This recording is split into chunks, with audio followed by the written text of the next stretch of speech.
Good morning, Over LC Middle School students. This is Mr. Woolley. And remember, the information contained in this video is intended to be viewed only by the students in Mr. Woolley's classroom. By watching the video, you agree that you will not record or share the video with anyone who's not a student in Mr. Woolley's classroom. Alright, we're going to be looking at Lesson 14 today, still working on some more inequalities.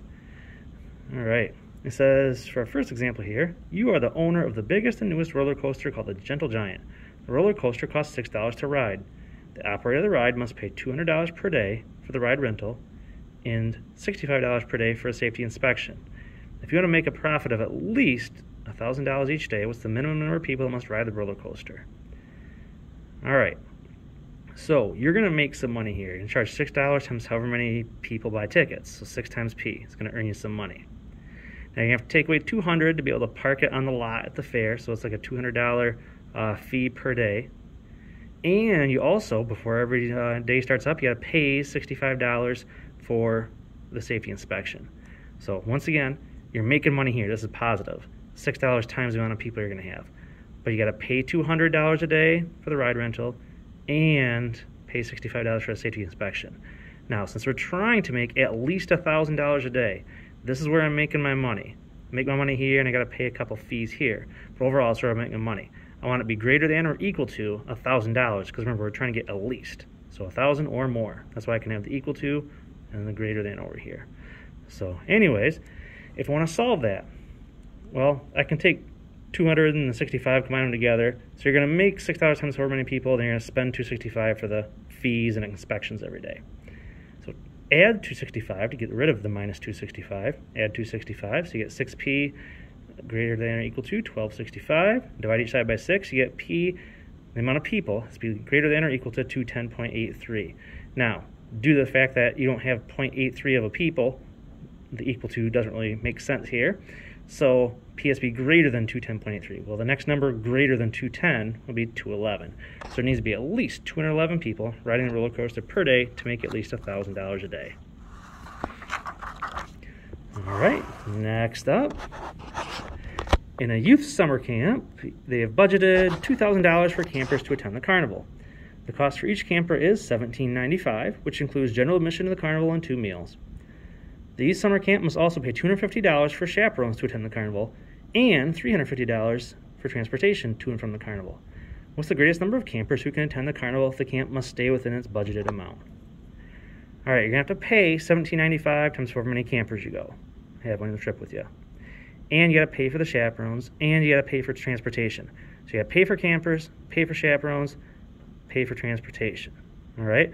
Now it has to be less than or equal to $2,000. You can't go over it. So I can go under $2,000 or equal to $2,000. All right. So I can combine these here, and I get 600. So 1795C plus 600 less than or equal to 2,000. So get rid of a plus 600 by minus 600 from each side. You're down to 1795C less than or equal to 1,400. Divided by 1795. C, the number of campers going, has to be less than or equal to 77.99. Now, due to the fact you have 0.99 of a person, we have to go less than this. So 77.99, the first number you come to less with is a 77. So in order to stay within the budget, only 77 campers or less can go. So very close to having 78, but not quite. All right, example 2. The carnival owner pays the owner of an exotic animal exhibit $650 for the entire time the exhibit is displayed. The owner of the exhibit has no other expenses except for a daily insurance cost. If the owner of the animal exhibit wants to make more than $500 in profits, so more than $500, for the 5.5 days the carnival's open, what's the greatest daily insurance rate he can afford to pay? So he's going to get paid $650 for showing up with cool animals. But he does have to pay a certain amount every day for insurance. So 5.5 days, so he's going to have to take away the 5.5 days times the insurance cost. Now, you want all this to be greater than 500. Make more than 500, or want to be greater. I don't want to have the equal to bar here because it didn't say 500 or more, it just says more than 500. All right, so this is a little bit different type of equation. Because this has this minus sign attached to where the letter is, I'm going to leave that alone for just a second. I'm going to take away this 650, because this is a positive 650, so get rid of the 650, get rid of the 650, and you're left with negative 5.5i is greater than negative 150. Now, what I'm going to do here next is something we've talked about in our prior lessons. I'm going to get I by itself, the insurance cost, I'm going to divide by a negative 5.5 to both sides. Clears this out and divide here. But remember, because you divided both sides by a negative, it makes my symbol switch the other direction. So I is less than $27.27. Round a little bit if you need to for money purposes, obviously. So the insurance cost has to be less than $27.27 per day. So, all right.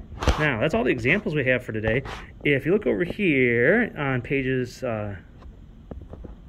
89, numbers 3 and 5 are put into practice in Schoology. I got 3 questions that base off of number 3, and I got 3 questions that base off of number 5 here. So that's kind of where those are coming from, but obviously everything you need is going to be in Schoology. So, all right, thanks for watching, and go ahead and give the practice a try.